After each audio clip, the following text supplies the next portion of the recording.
મિત્રો લોકો એમ કહેતા હોય છે કે ફ્રન્ટ કેમેરામાં શૂટ કરવું એની કરતાં પાછળના કેમેરાથી શૂટ કરો ને તો રિઝલ્ટ સારું આવે. એટલે એડિટિંગમાં કે ફિલ્ટર ક્યારેય લગાવવું પડે તો પણ એ પણ બહુ ઇઝી પડે. બરાબર છે. એટલે હું આ રિયર કેમેરાથી એટલે કે પાછળના કેમેરાથી શૂટ કરું છું. અઝ્યુમ કરવાનું રહે કે હું ફ્રેમમાં દેખાઉં છું કે નહીં, પણ એ અઝ્યુમ કઈ રીતે કરી શકાય? તો તમે આવી રીતે અરીસાની સામે પ્રેક્ટિસ કરી શકો. જો અરીસામાં હું દેખાઉં છું, પ્રોપર ફ્રેમમાં દેખાઉં છું, બરાબર, હું ફોનને કેમ રાખું, કેવો દેખાવ એ અરીસામાં દેખાઈ જશે. તો અત્યારે હું પ્રોપર ફ્રેમમાં છું, ઓકે, બરોબર દેખાઉં છું. આવી રીતે હું એક સાઈડ વ્યૂ પણ લઈ શકું, આવી રીતે પણ એક સાઈડ વ્યૂ લઈ શકું, પણ હું ફ્રેમમાં પ્રોપર દેખાઉં છું. જો આમ કરીશ તો મારું મોઢું નથી દેખાતું, તો મારે મોબાઈલને આવી રીતે રાખવાનું છે, આ એંગલ, તો એ અરીસામાં ખબર પડે છે.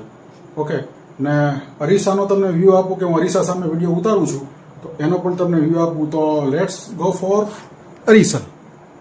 જો કરું છું પ્રેક્ટિસ, બરોબર, કે હવે હું મોબાઈલને પાછળ ના કેમેરાથી શૂટિંગ ઉતારું છું ને હવે હું આવી જઈશ ડાયરેક્ટ ટર્ન અરાઉન્ડ કરીને મારી ઉપર. ધીસ ઇઝ મી. તો આવી રીતે શૂટ કરી શકાય અને આવી રીતે રિયર કેમેરાની પ્રેક્ટિસ કરી શકાય. રિયર કેમેરાથી થશે શું મિત્રો ખબર છે કે રિઝલ્ટ પરફેક્ટ આવશે. આવી રીતે મોબાઈલ ટર્ન અરાઉન્ડ કર્યું તો એટલું મીન્સ કે શેક નહીં થાય ને ક્યારેય એડિટ કરવું છે કે ક્યારેય ફિલ્ટર મારવું છે તો એના માટે પણ આ વસ્તુ સારી કામ કરશે. તો till then good night, C you, take care and મળીએ છે ફરી પાછા કોઈ બીજા વ્લોગ્સમાં. ને હવે આપણે સૂઈ જઈએ કેમ કે વાગ્યા છે 1:45, તો હવે આપણે સૂવું જોઈએ. તો હવે સૂઈ જઈએ છે. તો હર હર મહાદેવ, જય શિવશંકર, જય શિવ પાર્વતી.